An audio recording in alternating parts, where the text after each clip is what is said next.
Hello and welcome back to Water Moon Cards. It's Luna coming at you today from a very excited state of mind. I've been wanting to make this video for a little while. My book club got canceled today, so I have extra time to record. In my last video, I showcased a historic deck and I talked about the level of restoration that I like, and I did a comparison and walkthrough of the Jacques Viville with a facsimile, a partially restored version, and then a completely redrawn version. And if you haven't seen that video, and you're interested in this kind of topic, I recommend it. Today, what I wanted to do was talk a little bit more generally about my favorite historic deck producers and why I like the choices that they've made, both in terms of the artwork and also in the material science or the material impact of the card stock, the size, etc., the choices that they've made there. So we're going to do a little tour through the rest of my historic deck reproductions and just talk about some different card producers. Before we get into this, though, I want to do some caveats. First of all, this is just my opinion. And while I have rather strong opinions, I recognize they're just my own taste. And so I don't think they're right or better than anyone else's. A lot of people out there collect historic tarot for a variety of reasons, and they're all valid. And a lot of people have gotten into the restoration game. And I think, most of the efforts that I've seen out there are valid in different ways. So I'm not here to, again, like put my opinion forth as the truth, nor am I here to really overly criticize any particular producer. I certainly do have opinions, but it just comes down to what my own taste is. Another caveat is this gets expensive quickly. A lot of these producers have very small runs. They're artisanal, handcrafted decks, or they're printed in small runs by carefully selected vendors. And, doing small runs of decks on your own gets expensive very quickly. So I would say average price of what we're going to look at today is probably right around $100 US. I don't want anybody to feel weird about that, if possible. It's not my goal to necessarily collect things that are expensive, but it's just kind of where the marketplace is right now for these. And I do think they're worth paying the artists money for because it takes hours to go through 78 cards and refine them in some way, make sure that they look good, do test printing, work with a vendor. All of that stuff takes hours and hours and hours and hours. So for me personally, because I can afford it, I like to support the artists and I don't feel like they should be selling me something at a mass market price. That said, I realize it puts it out of reach for a lot of folks, and I don't really know what to say about that. I guess just the capitalism sucks, and here we are. There are a lot of more mass-produced versions of some of the decks that I'll show you, so in that sense, you can still get some of these things at a more affordable price, and some of these deck producers don't charge that much, so I'll try to point those out when we get to them. The other thing, just kind of about the marketplace, is that out of print is kind of a moving target when we get into this category of, again, small runs. A lot of the decks that I'm going to show you are currently out of print, but they kind of go back in print. And I'm talking about print runs as few as 10 copies sometimes. It's a little misleading for anyone to say these are out of print all the time in a lot of cases because they do get rerun. And sometimes it might be several years between print runs, a decade, but they do eventually get rerun. I would just say if you see anything here and you're interested, you can contact the producers directly and just ask them what their plans are, or say, hey, if there's a vote being made, I would vote for you to reprint this deck, pretty please. And, you'd be surprised how congenial and flexible a lot of them are. The good news about trying to buy decks in this category is that I haven't actually seen any fakes. I've seen a lot of copyright infringed tarot reproductions, unauthorized reproductions for mass market decks that are very popular, even for some vintage decks that are very popular. People are now taking Los Scarabeo decks from the 1990s and scanning them and making poor facsimiles of those. But I haven't really seen any facsimiles of these, and I think partially it's a marketplace thing because these just aren't as popular. So in that sense, it's good news for us collectors because it's a little bit easier to differentiate what is a bad facsimile of an artist's work and then what's the real deal. Often you can go by price tag. If it's a higher price, then it's probably closer to the artist's original work. That's all my caveats. And before I get into showing you my collection, I also wanted to mention some of the women who are doing this work, this restoration work, because it really is a male-dominated field for whatever reason. With one exception, all of my personal copies are created by male artists, and so I just wanted to highlight some of the women working in this field as well, in case you weren't familiar with them. So the first one I'll mention is Agnes Kapler of Cartogramme. She's out of France, and she specializes in decks that are made with a historic process, so using French paper, cotton paper, using natural glue, and using some kind of printing process that mimics the coloration and the saturation that you would have seen on original cards. I believe she's also done some hand stenciling work, but however she makes her cards, they're very close to the historic methods used in the 16 and 1700s.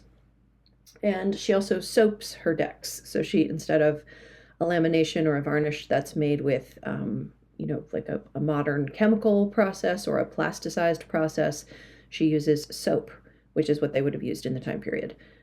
And her decks are gorgeous. They are very, very expensive. These are more like, you could think of it as like a collection of fine art cards rather than, playing cards. So we're talking $500 or $600 US for one of her handmade decks. But she does a beautiful job, and, she says that her decks are very hard wearing. I do have an example of one of Agnes's handmade cards here. It came in a something that I bought from her, which I'll talk about in just a second. And so that's what it looks like. And it is extremely thick, but it's nice and flexible. So I don't know how easy it would be to shuffle a whole deck of her cards, but this is, lovely. And it feels really cool in the hand. The soap lays into the fibers of the paper, so it doesn't feel waxy or soapy, but it has a nice smooth texture. And I'm grateful to just have at least this sample of her work. So Agnes Kapler of Cartogramme does also reproduce her cards onto a casino cardstock, and those are much more affordable. I don't like that combination of, plasticized cardstock with historic images. It just throws me off. So while I did buy one of her packs, I eventually ended up, I might have even given it away or sold it. So not for me with the casino cardstock, but if you're looking for her, if you like the way that she restores her images, it's a more affordable way to get a copy of her decks. And I will link to everybody's shops and, websites and things in the show notes, which will be below this video. Okay, the next honorable mention I have is Nova Mundi Tarot, and she's got a channel here on YouTube. She does a mix of restorations, recolorations, and recreations of both historic and modern decks. She's got a wildly recolored version of a deck I'm going to show you here in a little bit, the Vandenborre.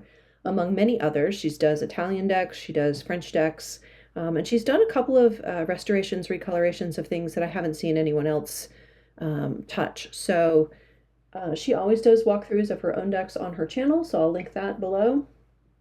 And she uses a mix of Game Crafter and Make Playing cards for print on demand, so as to where you can buy her decks. So again, I'll link to her shops. The third one is someone I almost never see mentioned anymore. She got a little bit of attention when she came out with her very first deck, and that's Ella Mortimer. And she did the new Rosenwald Tarot, which is a recoloration of the Rosenwald deck, and I'll show you the original in a minute. This is a brightly colored, very saturated deck. She's also incorporated a variety of skin tones into the deck to make it a little bit more diverse. And I thought maybe that was her only creation, but I just went back and looked at her Game Crafter shop where she sells her decks print on demand. And she's also done a couple of other early 16th century decks that I had never heard of. So that's the Terry of Joffrey and Solus, and also the Terry of Jost Aman. And she gives a history and, a description of those. So new to me, really interesting, and I might have to check that out. Even though it's on modern cardstock, With the recoloration, I think my mind might jive with that. So they're not true restorations historically, but they are based on historic tarots, and she's got the history there for you. The other honorable mention I always feel like I have to mention, especially when we're talking about, handmade things and historic decks that can be kind of pricey, is Los Scarabello's Anima Antiqua series. And here's one example, this Tarot Cosipofino.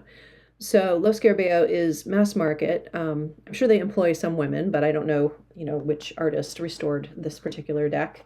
But this is a very affordable and very well done series, in my opinion. I have two of their decks. I also have Minchiati from them. But the way that they've done the cards, and they do say that they use some kind of varnish on here that's not their usual. So it's not a glossy cardstock. And they do have these more like taupe kind of backgrounds. It's not bright white. So while it doesn't feel quite as authentic as some of these other card producers I'm going to show you, I think it's a really good attempt from a mass market deck producer to do this. And these are limited edition. They limit them to about 3,000 copies. So if you're interested in these, they usually run about $35 US. And, they stay, depending on the title, they stay in print for a year or two, but then they eventually do sell out. So they're a great collector's item if you're into collecting historic tarots and you want something that's, more affordable, but still very, very high quality and still leans into that historic look and feel. They definitely feel more like historic cardstock, and they shuffle really well. Yeah, the Anima Antiqua series I have to mention just because it's more accessible. All right, so my first producer that I have an actual example of is Heather Hall. And she is a historic reenactor. She's American, and she goes to Renaissance festivals and things. And so she makes mostly playing cards of the time period, but she does have one tarot deck that she sells, and it's a reproduction of the Tarocchi Rosenwald. And she's actually turned this into a Minchiati, and I have to mention that because you might see some cards that are of the Minchiati deck as well. So the Rosenwald Tarot is one of these that we've found via the inside papers and lining of a book, and it was recovered from, the tarot sheets were recovered from a book that was bound using, they used to reuse paper. And so it was inside of the lining of a book, and so they had to take it all apart and scan the images. And we just have a line work of this, and there's a number of producers that have created versions of this. Here's Heather Hall's refabricated title card on the Two of Swords. So it says Hall, and then Navy, which is kind of a term for cards, and then Tarocchi. So this deck came originally just as a 78 card tarot, and then she sold this expansion pack, which has a slightly different finish. It's more dull. The other ones are like a semi-gloss, so you can kind of tell the Minchiati cards, but that's the extra, that's the fire card. But I really like this, and it's very affordable. I think it's around $25. She also has two different colorations. She has this more traditional, would have been traditional coloration. Love this devil card. And then she also has ones that's brighter colors, I think with like pinks and purples in it. So maybe not as historically accurate, but really cool. And like I said, she also does a lot of playing cards. And she has playing cards with all different kinds of suits on them. She has a dragon-based playing card that is really fun. And I appreciate her work. I think she does an excellent job. I feel like these are, cleaned up, but still very much in keeping with what the original deck would have looked like, including the colors. So we have green, red, and yellow, and a little bit of light blue here and there in this deck. And this one is small, and it's true to the original size of that tarot sheet that we have. So this deck also shuffles really well, even as a Minchiati, so I'll show you that. Here are the backs of the Tarocchi Rosenwald. So it's a little bitty deck. Fairly thick, but not too thick. For a Minchiati, that's actually pretty good. It's maybe 1.5 inches thick. So yeah, you can just shuffle it like that. It's kind of papery, So there's no core or anything to this, but because the paper is thin and flexible, it's pretty easy to shuffle.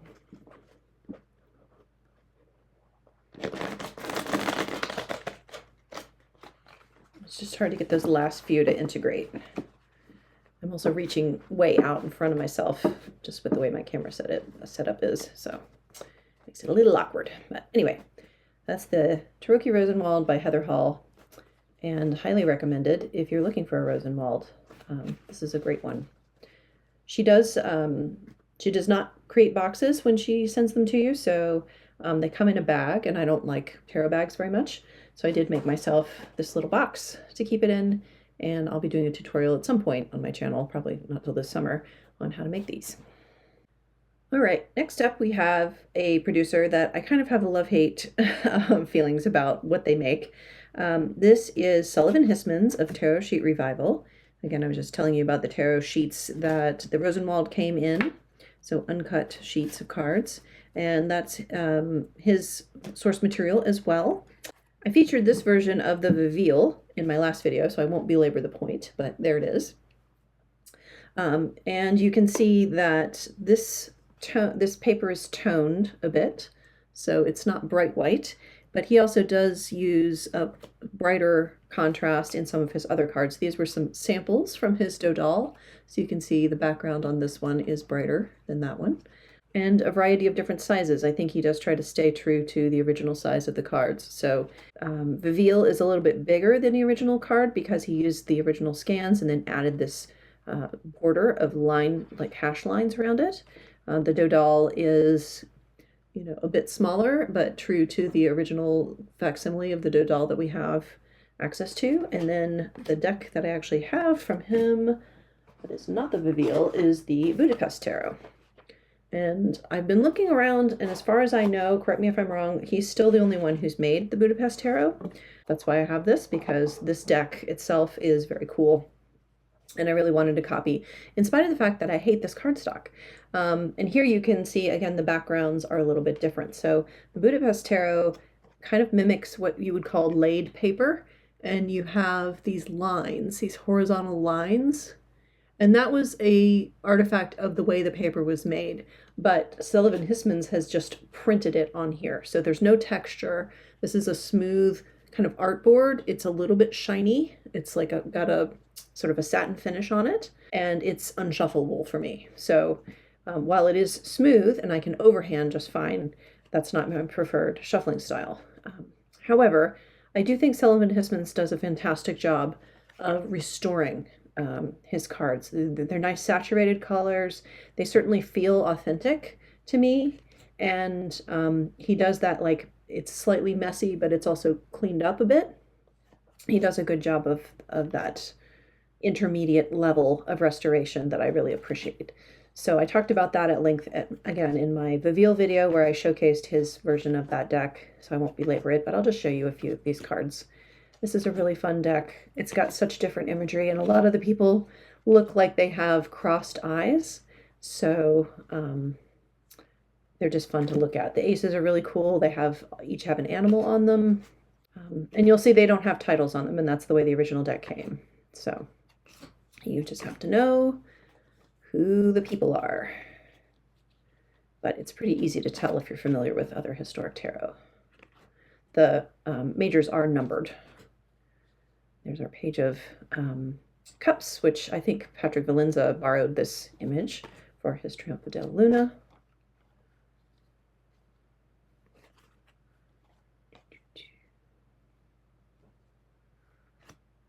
So here's some knights.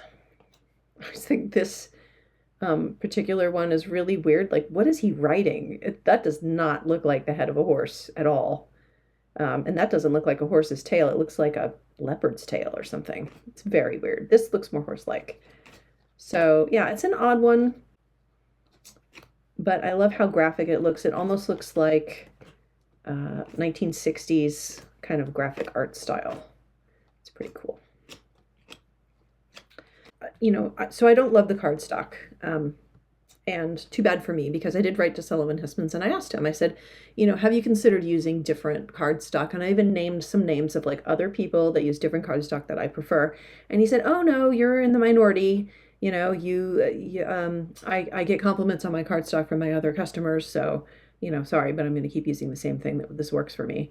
And to be fair, I think he's in Belgium and he has like a local printer that he uses. So I understand logistically it makes sense for him to do that. But this is one that I bent on purpose. It's a title card from a different deck.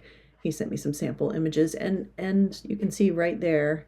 And what I was doing here was just to see like how far can you bend this card before it, and then like what's the failure point like, and it's instantaneous, so you think you're getting away with something and then boom, it just creases. So you'd have to be really careful with these when you shuffle, because you might reach that point really quickly and you're not going to get a lot of forewarning when you're trying to shuffle. So overhanded, or maybe smush on the table, swirl them around. But if the cardstock were not as bogus, then I would probably rate this higher, but it's kind of the bottom of my list in terms of usability, but towards the top in terms of level of clarity and historic sensitivity of restoration. So take that for what it's worth. That's my opinion on that. Next up, we have cards by a artist named Ian Cumpstey, and he is out of Cumbria, England. These are the 3 decks I have from him. Only one of them is a tarot, and that's this one. I featured this in my top 10 pip decks because it does depart from traditional tarot in a lot of ways, but he's also done a lot of historic incorporations in here. And he has another deck called the Rare Triumphs that is available, and that is based on a historic deck. So I'm putting him in this category as well, even though not all of his stuff is completely historic, but a lot of it draws on historic sources, and a lot of it is his own kind of creative thing. Like, here's our 5, and instead of the Hierophant or the Pope, it's the President. Here's the number 3 card, and it's the Merchant instead of the Empress. So I think he does a really cool job of incorporating kind of modern and historic, but he also does more historic things. So he has a whole series of playing cards that are based on different suits that have been popular over the ages. So this is the one I have called the Commoners Playing Cards. I got this because it's got images on every single card, and I thought it would be really cool to use this as more of a fortune-telling style deck, almost like a Kipper or something like that. So, but he's got a lot of different ones. He's got one that's like, games and hunting. So it's got like fowl and deer and that sort of thing as the different suits. And then I think the favorite thing I have from him at the moment is this Cards from the Pattern Garden. And this was a experiment that he did based on the Mamluk playing cards. So the Mamluk playing cards are the earliest known example of any kind of playing card, and they came in from the Moorish takeover of Spain, and they look like this. The original Mamluk playing cards are very long and very tall, so they would be like maybe this wide, but 4 times as long. They're tall and skinny. And I looked at maybe getting, a restored version of that. You can find those, but I just, in my storage space and also just for myself, I wanted something that was more compact. So I appreciated that Ian has taken creative liberties with this and created this smaller, more bridge-sized version of Mamluk playing cards based on those geometric designs and the original colors. And this is where we get our suit symbols from for the tarot. We have the coins, we have the cups, we have swords, which look like this. They're like scimitars, curved. And then we have polo sticks, which are batons or wands. So I'm really happy to have this in my collection. And again, he's another one where he'll rerun things. So, a lot of his decks are currently sold out, but it doesn't mean they're totally out of print. He's got a Kickstarter going right now for a reprint on something. So, you can just follow he sends out a newsletter when he's going to reprint things. So you can sign up for his newsletter and get alerts on what he's up to and what he's doing. Next up, we have a French producer, and I am not much of a fan of French decks. So This is the only example I have from him. But this is the Francois Gasman 1840 from Yves Reynaud. And this deck has now come out in a whole bunch of different versions from different producers. So I'll link some more of these restorations and facsimiles in the show notes. But this was the first one, at least the first one that I was aware of. And I was kind of convinced it was related to the Tarot Classic, which is a 1970s US Games production of a historic deck. But it may be somewhat related, but it's not that deck. It's not the original of that deck. But it is very pretty. And this is a Swiss style. Here are the backs, lovely Robinson blue. Swiss style Marseille. One of the very few Marseilles that I have in my collection because I don't generally go for the color palette or even necessarily like this woodblock art style. It just doesn't get me that excited. So I tend not to collect in this area. I don't have like an original Dodal or Conver or any of those. What I do have is some recolored versions, and I'm going to make a second video on my modern Marseille decks. So stay tuned for that. But in the meantime, we can enjoy the lovely kind of seafoam mint green in here and the dark navy blue. And that is what sets this particular deck apart. What I like about Yves is that he does go in and he cleans up the cards a little bit, but to my eye, you can't really tell. It still looks very close to what I would expect original to be. You know, you've got some missing ink here. He keeps all the original fonts and the misspellings. He's got little like ink splotches and things going on. So similar to Sullivan Hismans, it's a very sensitive and you know, it's kind of delicate, careful restoration. The cardstock he uses is kind of meh. He has these printed in China, and he does, you know, small print runs, like a couple thousand instead of tens of thousands. So somewhere between a mass market and some of these other folks that have really small print runs. These are fairly available, and he's got a whole bunch of different Marseilles from different time periods. So if you like French decks, definitely check out Yves Reynaud.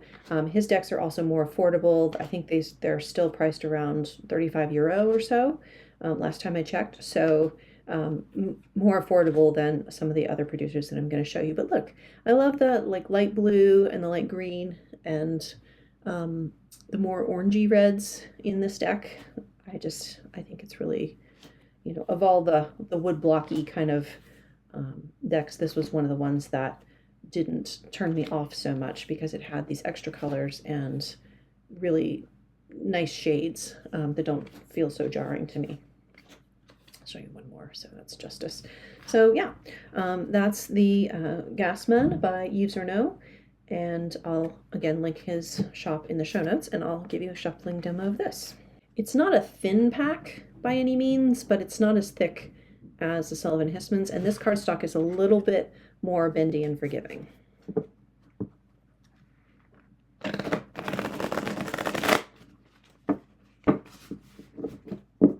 So I can't bridge them, but I can at least get that interleaving and not worry about the cards creasing. One more thing I wanted to add about Yves Reynaud's tarots is that they're not all in as good of shape as this one is. So it's another reason I chose the Gasman, because the original is in such high quality. He does tend to stick more on a reproduction than a restoration. So you can see the difference in these two decks. This is a card from the Chausson of 1736, and that deck is clearly not as in good a shape as the Gasman. So you'll see more artifacts, missing paint, and so forth. And I think he has done some cleanup, but again, he's trying to kind of find that sweet spot between restoration and reproduction.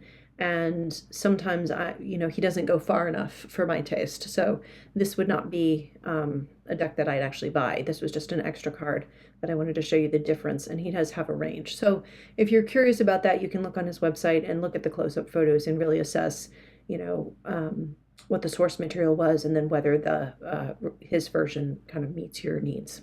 Anyway, that's work from Yves Reynaud. I think he's very talented, and I'm grateful he's certainly restored a few decks that no one else has touched. So it's always nice to see people doing two different things, and that way we can get coverage of a wider variety and time period.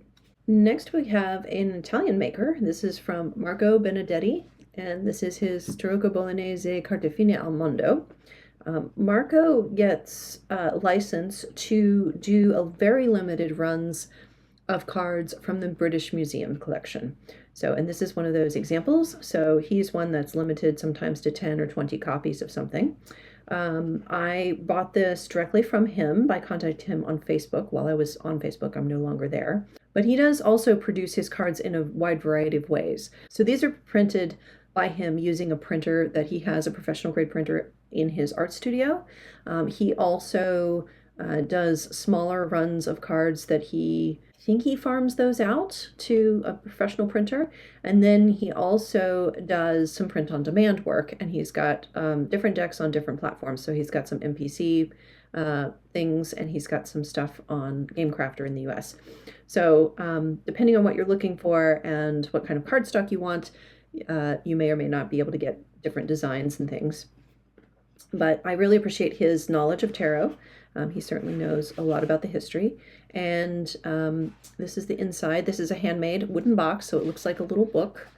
And that cover wraps around. It's really well done. It's got a little magnetic closure. And then when you open it up, you've got information about the deck here, his signature. This is number 17 of 20 of this deck. And then this is nice. He worked with Cheryl Smith, who is an outstanding tarot historian. If you don't know her blog, I'll also link that in the show notes. But she helped him do some research on this deck, and she wrote this little title card for him. English is not his first language. He does speak English, but Italian is his first language. So she helped him with the English translation of this information for the title card for the deck. I got this one specifically because it's one of the ones that has the 4 Moors in it instead of the 2, 3, 4, and 5 that are normally in a tarot deck. So these are not numbered, but you'll see them here. And the original is in very good shape. So he has kept that original condition. He's very picky, apparently, about having things be a facsimile. And staying true to the facsimile. So if the facsimile is in great condition, then his cards are in great condition. If the facsimile is, badly battered and paint falling off and missing ink and all of those things, then guess what? That's what you're going to get. I recently saw that Simon of the Hermit's Cave had shown a deck that he got in the same kind of format, but it was a different deck, and I have to say the original is not in very good shape. So for me, that wasn't something that I would have been interested in. But this one happens to be in excellent condition, and I'm very happy to have this copy. I feel very, very privileged to do so. Another cool thing about this deck is it also calls in some different kinds of imagery for the cards. Like this is the star card, I believe. And then this is the moon. So you get different sorts of things, kind of like the Vaville. This is the sun card. Yeah. So different sorts of imagery. I love the colors. This is like an olive green in here, a navy blue, and then a nice saturated gold. And the cardstock is good because this was a limited edition. I've never actually tried to shuffle it riffle-wise. I don't think I ever would, but certainly I can overhand this. It's small and narrow enough that I can do that very easily. And I think if there were more copies and I could potentially ever get a replacement, I would feel okay riffle shuffling it. But since it's not, I won't. And I like what he's done with the facsimile. Again, I think on some of his other decks I would want it more restored than this, but because this one is in good shape, I don't mind. I will also give him credit on as being a restorer versus just a facsimile maker, because this was originally meant to be a game-playing deck for Tarocchi, and that game is played more fast-paced, and therefore some of the pip cards don't exist in the original. So I think it's like the 2 through 5. You get an ace, and then it jumps up to 6 to make the gameplay go faster. But Marco has gone in and recreated some of these lower numbered cards so that you get a full 78 card deck, and that's another reason I was interested in this one. There's our Father Time card instead of the Hermit. Yeah, he's done an excellent job. I think that 3 might not have been original. So he's done an excellent job creating these in the style of, so that we can get a full 78 cards in this deck. So check out Marco Benedetti's work. And again, some of it is very affordable because it's print on demand or it's more mass market than these. This just happens to be the example that I have in my collection. And while I'm not doing a formal countdown, I am kind of going in order of my favorites, just based on, again, the level of restoration and the quality of the cardstock. So this is an example from Il Meneghello. They do medium-sized print runs, usually 1 or 2,000. Some of their earlier decks from the 80s and 90s, I think they had even smaller print runs. But I really like their cardstock that they used on this deck, and as well as the Vachetta that I showed in a previous video. This one has a slightly satin finish on it, and I don't know, there you go, there's the light. So it's not super shiny, but it's more satiny. The Vachetta, however, doesn't seem to be coated at all. It's very papery, so it's very matte. So their cardstock does, it changes. It seems to change deck to deck. I've also seen like a full-on like shiny laminated, like home laminator kind of laminated deck, a Marseille deck that they put out. So I think you have to be a little discerning in looking at things and making sure you know exactly what you're getting before you buy. But this printing is very clear. I like that they have, maybe gently retouched some of these images, but not too much. It really feels like a high quality facsimile, and I like the way it feels in the hand. It's heavy. It's a denser paper. It's not this lighter, fluffier stuff. So it shuffles well, and I will give you a demonstration of that.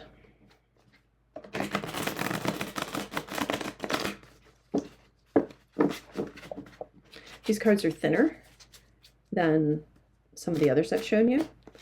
So that's what allows them to shuffle better, because you can actually get a little bit of a curve in them. Whenever I'm shuffling my historic decks, I just go nice and slow. I really take my time, breathe, try not to hold the cards in a death grip, and it works pretty well. So that is the Minchiati Fiorentine Etruria 97 cards from Il Meneghello. All right, we're down to the last 2, and then I have a surprise at the end. So what's interesting to me about Pablo Robledo's work is that he uses a cardstock that is very modern, that very well mimics older cardstock. And I think that's a really brilliant way to create decks in this day and age. This is the Vandenborre. Pablo Robledo mostly does French decks, but occasionally he'll do something else. He'll do a playing card deck, or he'll do something else. So this is the Flamande pattern. Is that what it's called? Yeah. And it has the Spanish captain and the Bacchus card instead of the Papes and the Pope. It has lovely saturated colors, and how close these are to the original, I don't know, but I feel like Pablo Robledo makes very sympathetic choices, and he happens to pick tones and shades that I really like. The flesh tone on this is almost like a shrimp pink that I don't like, but it's a little bit more on the tan side than it is pink, and therefore I am not squeamish about the flesh tones here. And what he does is he goes in, you can see this on his Instagram and his Facebook, he'll post videos of doing restoration. So he scans or gets the digital originals from museums of the cards, and then he zooms way into like almost the microscopic level and goes in and removes artifacts and shadows and duplication and cleans up the line work to restore things to be the way they would have seemed when they were originally printed. But he keeps artifacts in that original printing, so you can see the little dots on the devil's wing here. Some of them didn't wood block quite right, and so he's kept that for authenticity, but he's cleaned up the rest of the image and made the ink on the cards look a little bit bolder, as if it had just come out of the workshop. And that's that's my happy place. You know, this level of restoration is my happy place. I don't want to see something that's 600 years old that looks like it's 600 years old. I want to see what the cards would have looked like when they were first printed, you know, as if I had gone down to the local print shop in that time period and gotten a fresh pack. So this background also is slightly taupe, which makes it easier on the eyes instead of a bright white. Just makes it look a little bit more historic. And what I was saying about these being a historic, you know, a modern type of a historic cardstock, these have a slight rose petal finish on them. And I know a lot of people say that they don't like, it's a title card, they don't like rose petal finish, and normally I don't either, but this is a very mild rose petal finish, and it feels like a soaped card. It feels like the original method to me.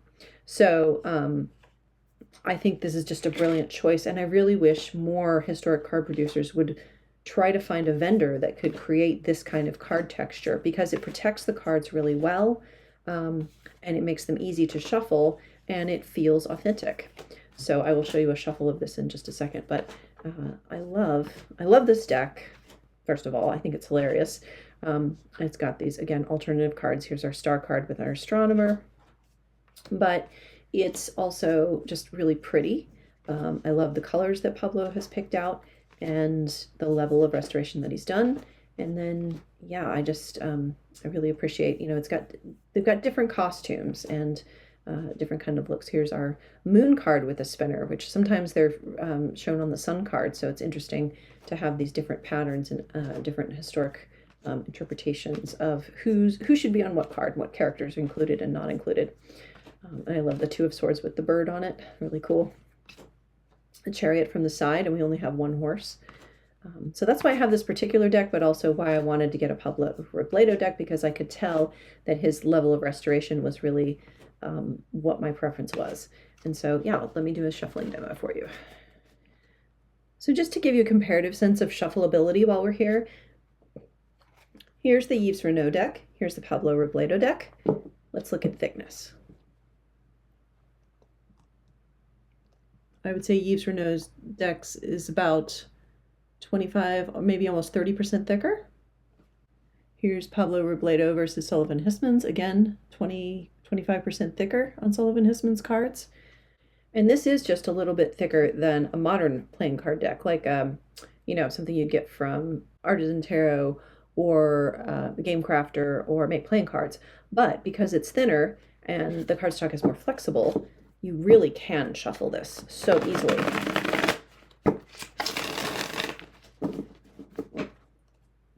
And it's lovely. And this overhands well. Like I said, it is a very slight rose petal, but it's not that sticky, super heavy rose petal finish. So whatever he's chosen here works really well. I'm going to shuffle it the other way, just so I don't get too much of a bend in the cards. This also just feels so much more robust. I don't know if this has a core, but it almost feels like it does. Or something about the coating makes it feel more sturdy. And it's perfectly okay to bend it. And so that's why I love this deck, and I love what Pablo Robledo has done. I'll show you another one that I have from him, just because I'm a fangirl. So this is his Besançon, and it's really cool. The boxes I have actually made myself, so they just came wrapped in paper like this, and what I did was I made my own box, and then I photocopied the paper. I didn't want to destroy the paper by gluing it and cutting it up, so I photocopied the paper that it came with and then used that as decoration and marking so I can tell which deck it's in which box. This is a Besançon, and it is like his Marcella, which he has. It is not based on a particular deck. It is kind of an amalgamation of various Tarot Marseille, Swiss Marseille, and other Besançon decks. But a Besançon, in case you don't know, is one that has Juno and Jupiter instead of the 2 and the 5 card.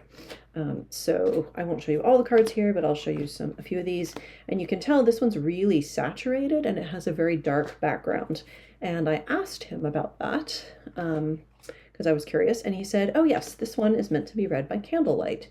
So it looks beautiful under candlelight. It kind of glows with these really super saturated colors. I wasn't necessarily going to buy this deck, but I got it. But because the shipping from Argentina was really expensive, it was like $50 just for the shipping cost at the time. I decided, if I'm going to order the Vandenborre, I might as well get something else. And if I don't like it, I'm sure I can find somebody to sell it to. So that's why I got this deck, but I've kept it because I really do like these more saturated colors. This kind of electric blue is fun. And it really does look amazing in dim light reading at night for yourself. It would be a great one to do. Like if you were going to do a seance and try to read for someone who's passed away, or, talk to them using this deck. I don't know how much I believe in that, but it would be a fun one to do that kind of activity with, or just reading, in the evening with some candles and some hot tea. Yeah, it's a fun one, and I'm happy to have it. And again, it has this brilliant cardstock with this very slight waxy or soapy finish on it. That's, I'm sure it's manufactured. Pablo does do small runs. I think he does about 50 decks at a time when he releases them. And but it shuffles amazingly. This one is even more flexible. I might have used it more than the Vandenborre, but it's just so easy to do this, and I'm not worried about it. I'm not worried about it creasing or anything like that. So yeah, really psychedelic, interesting backs on this one.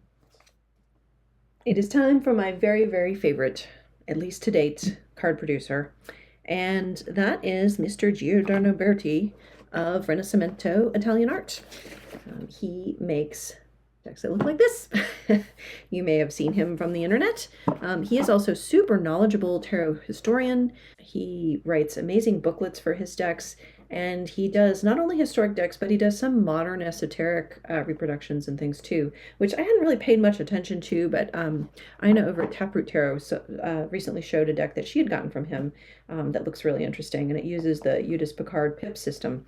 So yeah, but he does these amazing facsimiles of older decks, and so I'll show you the 3 examples I have. The first one is another Besançon, but this is out of Germany instead of a Swiss one. And like I said, he's a great tarot historian. He includes booklets with his decks. And this one is Tarot in German Countries in the 16th to 18th century.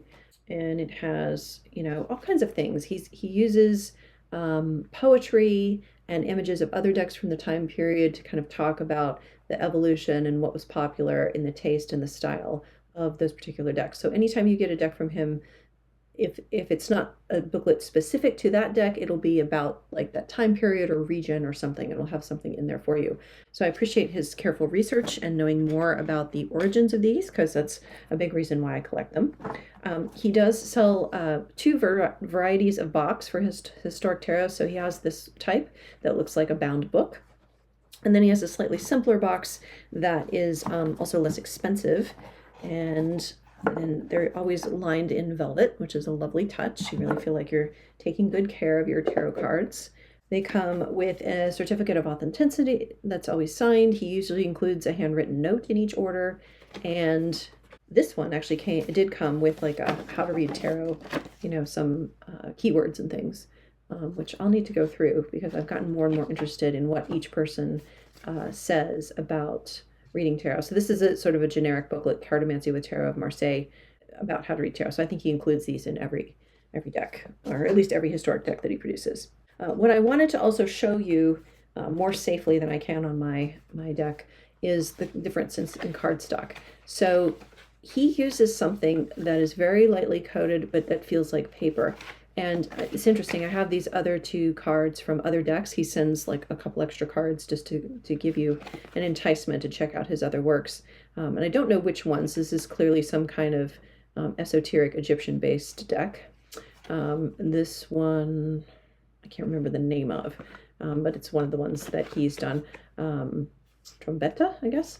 This is a lighter weight card, but it's very, very, very flexible. Look how flexible. It's not creasing. This one is heavier weight, and so I can't go quite so deep, but it's still very, very flexible. And that makes all the difference in being able to shuffle these dang things. Again, he sticks pretty closely to the original artwork. So if the original is in great shape, like this Miller is, the reproduction will be in great shape. If the original is not in great shape, like the Hess Tarot, which he has also put out, it's another German deck, then the reproduction just doesn't look as good. So I'm not necessarily going to buy all of his decks because I don't like all of the artwork, but I would buy any of his decks that I like the artwork of because the production quality is so, so nice. And I like this deck because, again, it's got these kind of mint or moss greens and this really dark, lovely dark blue. You're getting to see all my Besancons today. Dark blue coloring and the rich red. And everybody in here has blue hair, which reminds me of Marge Simpson, and I think it's hilarious. And then you'll see the line work is actually kind of faint on this deck, and that's, again, from the original. So whatever they used to do the block printing was not very dark, but it really lets the colors and the shapes shine through. So I use this deck. This is probably one of the historic decks I use the most for reading. This in my candlelight deck. And I really like reading with this because the colors stand out really nicely. The faces are kind of sweet and fun. And this deck also has some Asian influences. So you'll see this guy's mustache. Some of the hats and things definitely have like a more Asian look to them. And that was popular across Europe at this time period. People were fascinated with Egypt and fascinated with all things, Chinese, and so forth that they could get their hands on. So you'll see some influences there. But yeah, it's a beautiful deck. And I like all the little quirks, like this guy's mustache isn't colored in. So I guess, I don't know what that is, like a milk mustache maybe. It's really cute. And this deck was, created around the time of Mozart, to just put it into its historical context. This guy almost looks maybe Turkish or something. With his mustache and his hat shape there. So yeah, I really like this particular deck, and again, just loving the restoration job, and the cardstock is a dream. So I will show you how this one shuffles. And these have a lovely papery sound, so it's almost like purring.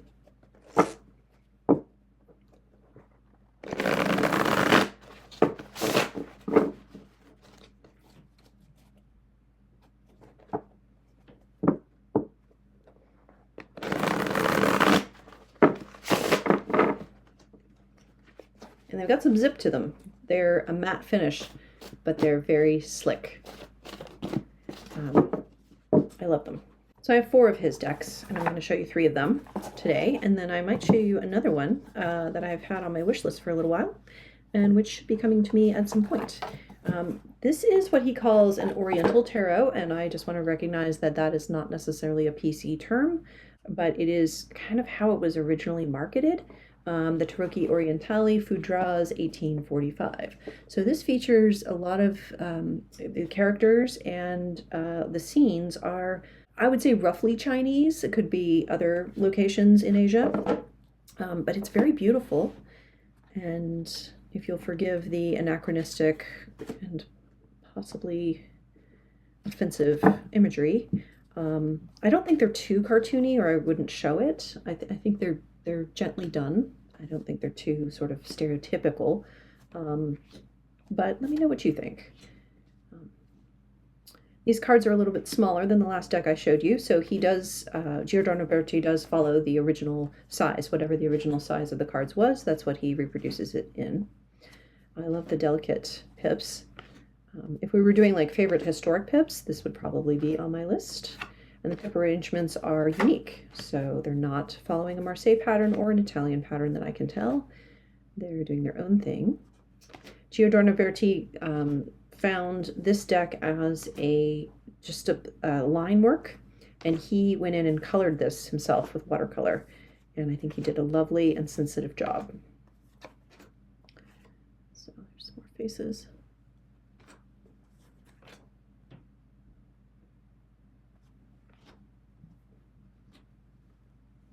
It's interesting, the valet has a sword, but also has a quiver of arrows.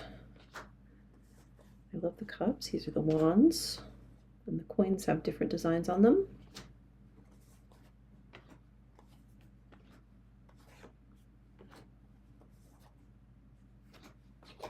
And this art would be considered like a style of chinoiserie, right? Again, bringing in the fascination with the quote-unquote exotic artwork of China and so forth, and bringing it in for a reproduced by a European artist for European market.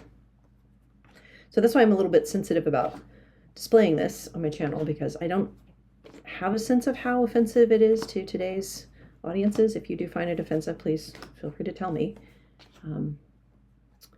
I don't read for other people with this deck, but I just think it's really pretty. And the people seem to be, traditional. I don't know, again, how it's registering in terms of like cartoonishness. I just don't have that sensitivity, and I apologize.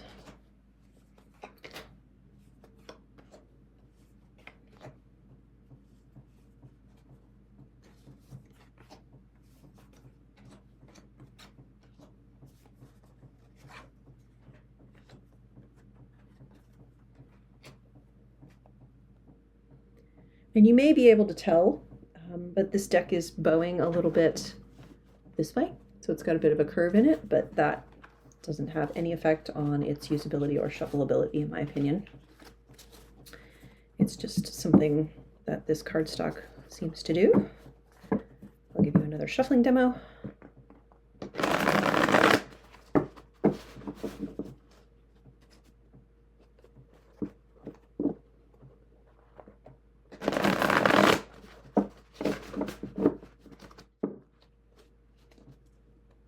Just lovely.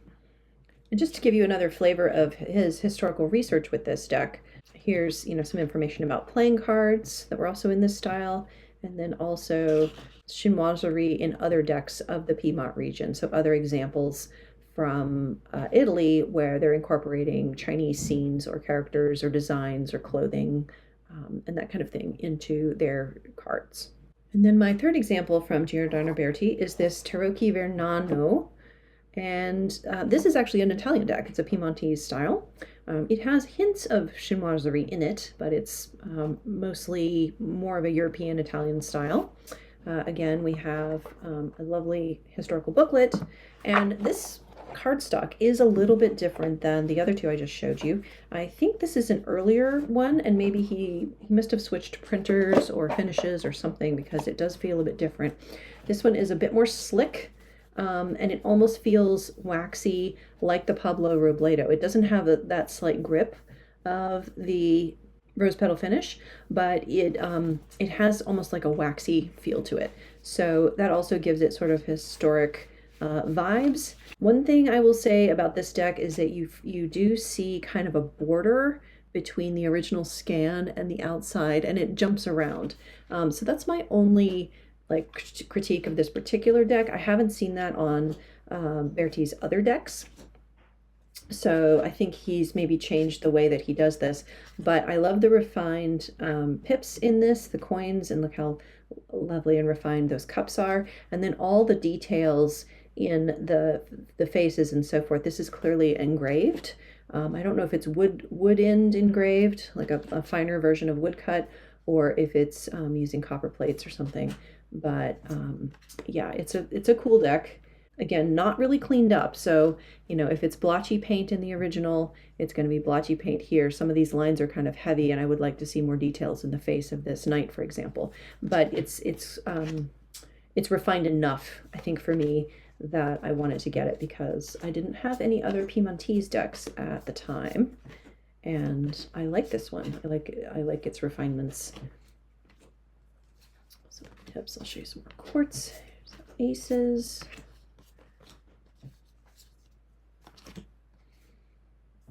And very busy. I mean, lots of details, lots of hashing in here, different colors. That's a green stripe, that's a dark blue, that's a light blue. So again, I like the color palette on this. I think in general, I just like Italian decks better than French ones, if I'm going to generalize. Here's, again, we have some kind of Asian influence here with this guy's got like a turban style hat on. Wondering if I can find here's a weird chariot with the two horses connected together looking at each other. So playing on the visual pun of some of those French decks where you kind of can't tell like where the horses end and the carriage begins. Here's a characteristic of Piedmontese decks, if you're not familiar with this style, usually a butterfly on the Fool card, and the Fool often has big puffy pants.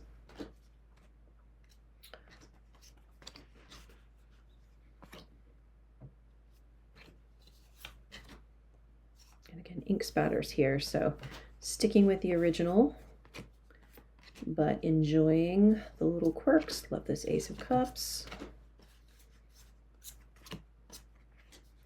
Title card, another ace, our lover. And I had to dig through and find, this is the strength card, and I wanted to point out that's a very Chinese looking lion there. So another hint at that Asian art influence. But yeah, the Reynaud is another one by Giordano Berti. This one is out of print right now. But again, you know, write to him and see if he can do another print run. Who knows? Again, a thinner deck, and it's very easy to shuffle. This one's even more flexible than the other two. So whatever this cardstock is, it's a little bit different with that slightly plasticky varnish on it that feels a bit waxy. And then one last maker, and I don't even know this person's name, but I wanted to mention because this is going to be like a coming soon on the channel, and someone who is brand new to me.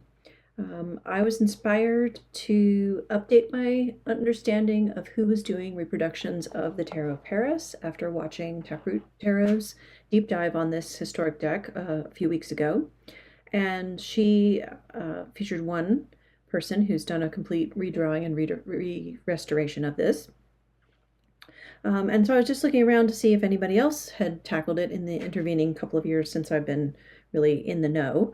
And I found a person on Etsy. But the catch is that this is a print-on-demand deck. So this is from someone who goes by Artemisia Print Online. Again, I'll link to her in the show notes. They've done a complete redrawing. I don't know how historically accurate this is, because if you look at cards like the Fool, for example, it's flipped around from the original orientation.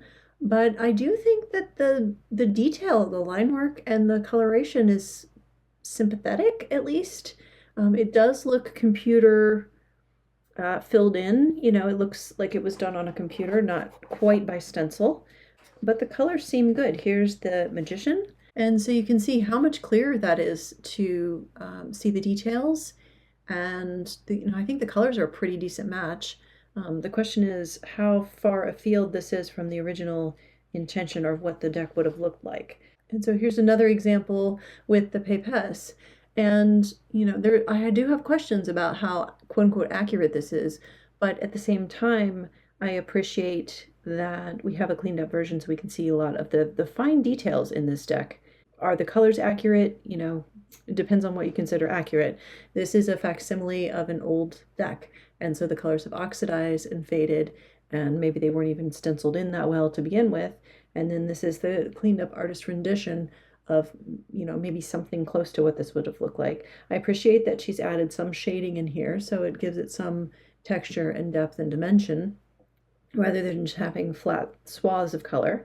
And I think, for the money, her PDF of the whole deck is around $30 US. Maybe it's like 37. Anyway, it's in there somewhere. So, and then you have to figure out how to print it.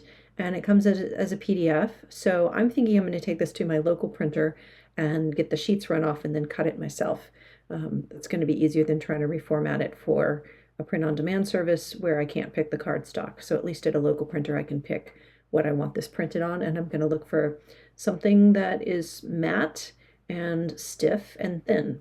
Those are my 3 criteria. So we'll see how I do, and when I get this done as a little art project, I will show it to you. But I was excited to see a retouched version that, while may or may not be super historically accurate, but isn't cartoony, doesn't have a lot of the artist's hand in it, and also that it's just a lot more clear and it's more affordable too. So we'll see how this goes, and I'll give you an update. So thank you for being here, and thank you for indulging me as I took a look at not just some of my favorite historic decks, but also my favorite historic card producers.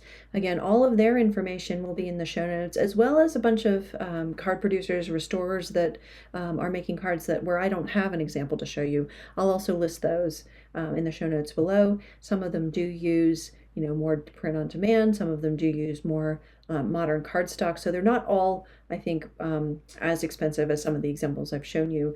Some of them are more affordable. So if you're interested in historic tarots from any time period, any style, I encourage you to take a look and see where your tastes lie and where your interests are. And you can find full walkthroughs of a lot of the things that I've shown you on YouTube. Just look up the name. Many people are into historic tarot, so if you want to see a card by card, other people have provided those. So thanks again for watching. Let me know what you thought of these. And next up, we're going to have a look at some modern recolored historic tarots that I have in my collection. So that'll be another fun one to breeze through. Until then, take care. I'll see you later. Bye-bye.